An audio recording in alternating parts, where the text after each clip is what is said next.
for our first big interview of the night. We're going to be talking to a gentleman called Jake Steele. Jake is an illustrator. He draws books. He draws a fantastic a book that's out now to buy, which Saxon is having tremendous fun with. Oh, it's class. How to Speak Droid with R2D2, a communication manual. Okay. I understood that. And right, okay. You know what? Let's get him on the phone. I don't think it's appropriate for me to say the translation of what that was on air, but it involves oil and C-3PO. So, okay. So we're going to Jake. Can you hear us, sir?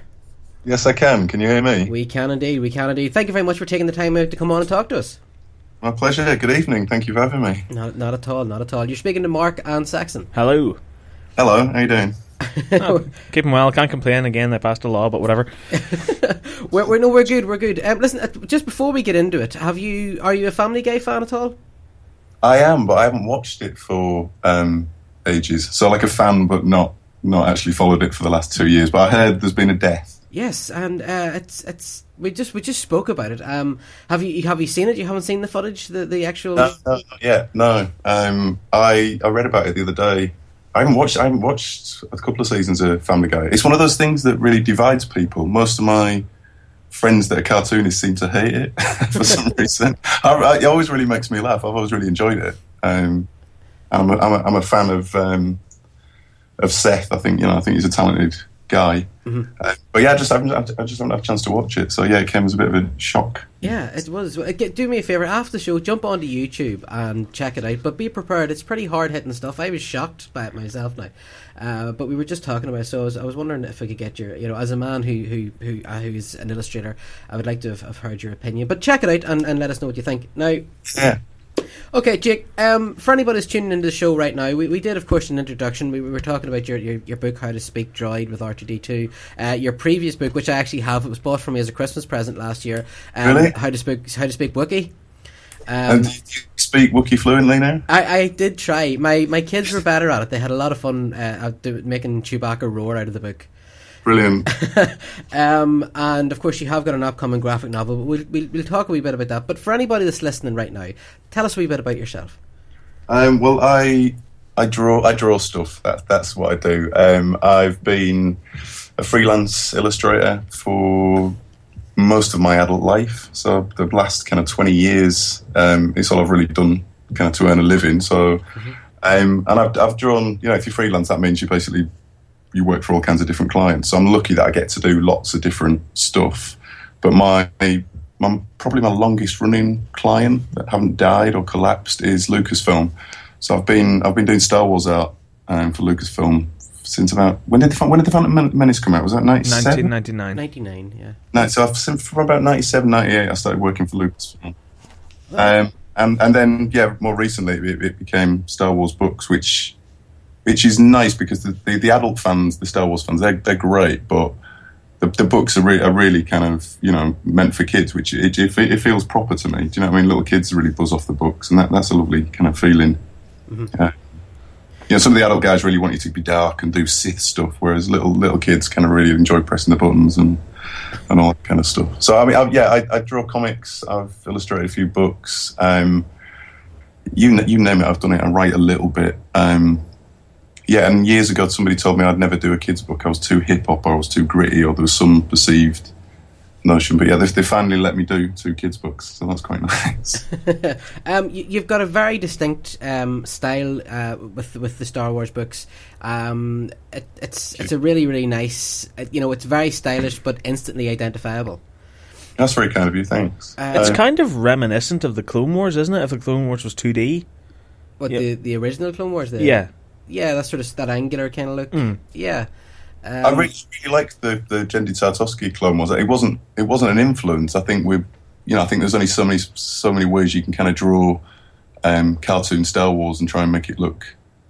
I say fly because I think I'm a bit hip hop, but you don't need to make sort of cool looking sort of Star Wars stuff. And I think Genndy probably had the sort of same kind of ideas that I did. So when that Clone Wars, the Genndy Tartakovsky Clone Wars thing came out, I thought that was brilliant. I wish they'd done more of that, to be honest. It reminds me as well of, have you ever seen the little action figures, like the wee squishy figures that Fisher, I think it was Fisher Price. Yeah. Basically, it's as if you took the character and squished them way down.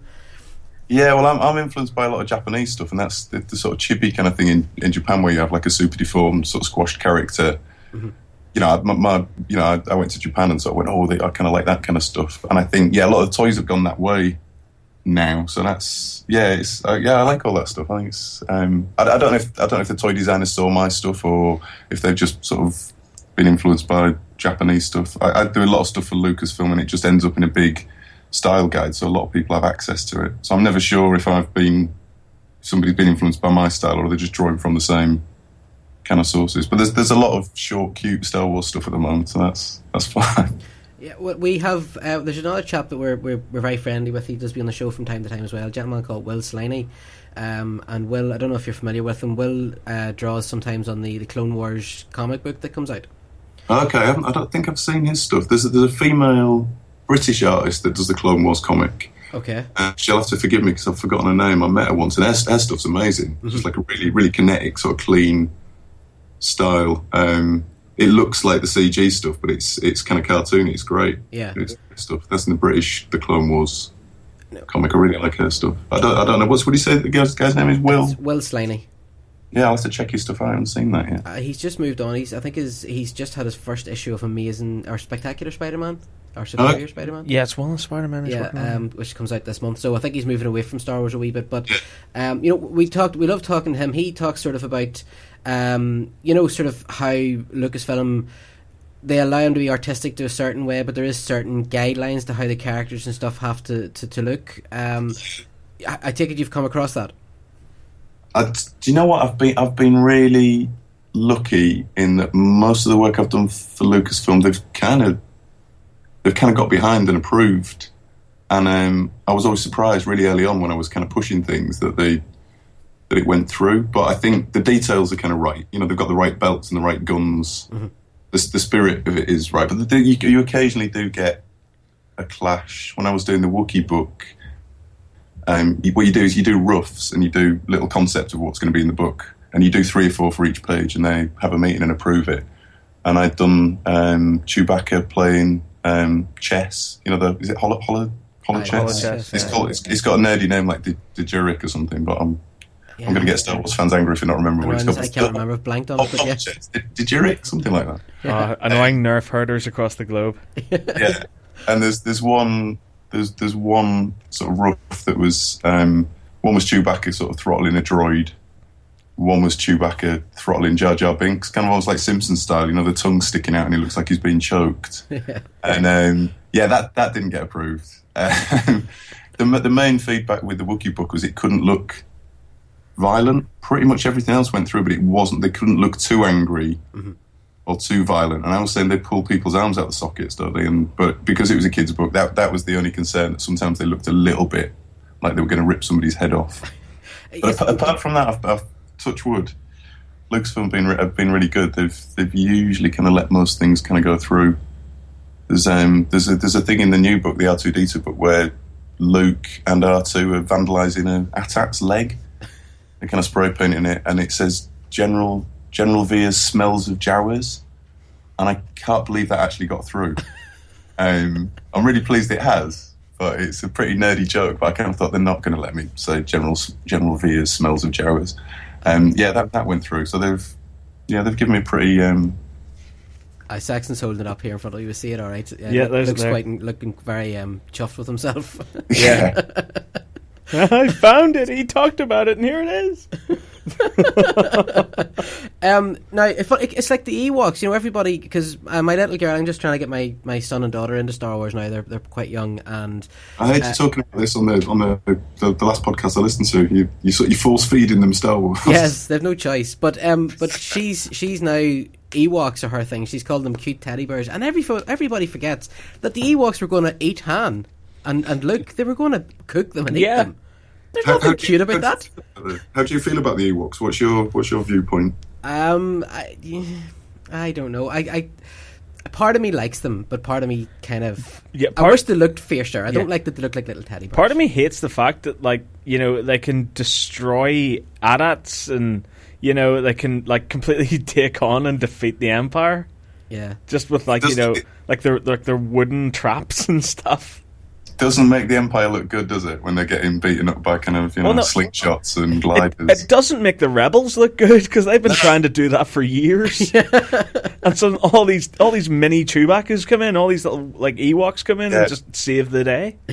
I really liked the Jawas. I think it's an age the Jawas, the Ewok. I like the Jawas as well.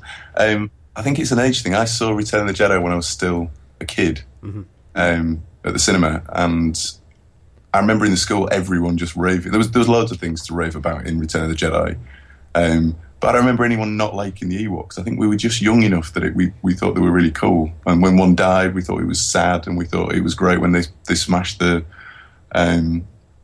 sort of the chicken walker with the two logs.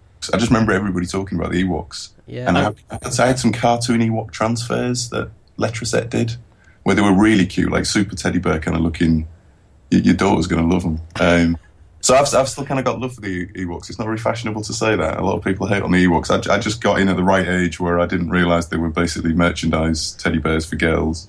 Yeah, and because I kind of fell for it. Yeah, no, because I was going to say there, like, that's when merchandising really, really took off, especially for Return of the Jedi. Because I remember I went to primary school with a girl who had a furry Wicket. Oh, careful now. Easy. But yeah, she had that teddy bear that she carried around with her everywhere, and like, she didn't even know what it was from. It was just like, no, it's my furry Wicket. Right. Very nice. No, it was. I think it became sort of fashionable when Jar Jar Binks came out, and everybody hated Jar Jar. It was sort of like, oh, don't talk to me, Jar Jar. Remember the Ewoks? It sort of happened then, didn't it? I know, but Jar Jar was. I think it reflected better on the Ewoks once Jar Jar came out. Everyone sort of, the Ewoks, they're not too bad. Now, right, Jake. Now, listen, tell us about the Chewbacca book and now the R2 book. Where did the idea come from? At which point? Basically, how did it come about? I'm not really sure. Somebody from Chronicle Books, which is the publisher, which are a lovely publisher. They do the kind of Pixar, those big Pixar art books, and they do a lot of the Disney books. Mm-hmm. A guy called Michael Morris, who's my art director on that book, he emailed me and said, would you be interested in working on a book called How to Speak Wookiee? You press buttons and it's going to go, Arr. And you don't say no to things like that, do you? I kind of got really excited. I was like, oh my God. I was really thrilled because I think I'd just come back from a Star Wars convention in America, and I wasn't repeating myself with Star Wars, but I was getting asked to do a lot of the same thing. And then the Wookiee book just seemed like a totally new direction. And this 7-year-old in me went, oh my God, it's got buttons on it. This is going to be amazing.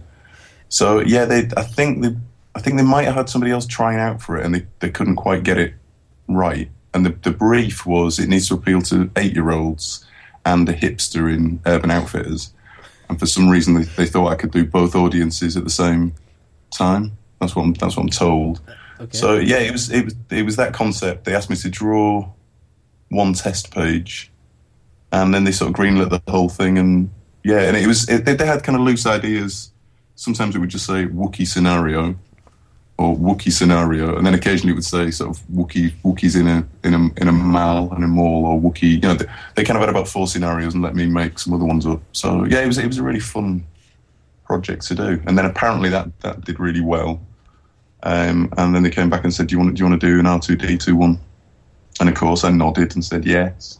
So yeah, it's been R2D2 is harder to do. Wookiees are basically kind of people in suits, so it's kind of like drawing kind of fairy people, whereas droids, they're a lot harder. You need to use like technical drawing skills. Yeah. So the R2 one was Wookiees you can kind of make look funny. You can make them look a bit cross-eyed, or you can do teenage ones, or there's a lot of kind of character stuff you can make a Wookiee act. Whereas with the R2 book, he's kind of cool in the films. He beeps and he can be funny, but in a book he's pretty static. So you have to get the rest of the supporting cast kind of doing the heavy lifting on the funny stuff, if you know what I mean. Does that make sense? It does, yeah. And R2 is. I remember. Sorry, as a kid and even as an adult, where I used to draw a bit, and I sort of fancied myself a wee bit as an artist. But R2, I could never make him look right, because as you say, he is. With C-3PO or a Wookiee or a sand person or anything else, they are basically essentially people. R2, you had to get him exactly right or he just looked totally wrong. They're very meticulous as well, aren't they, in their design? Yeah. So, And it's if you draw him a bit too fast, or you go a bit loose with it, you think, yeah, I'm doing my own version. Then you can't fit all the little sort of decals and buttons on his chest.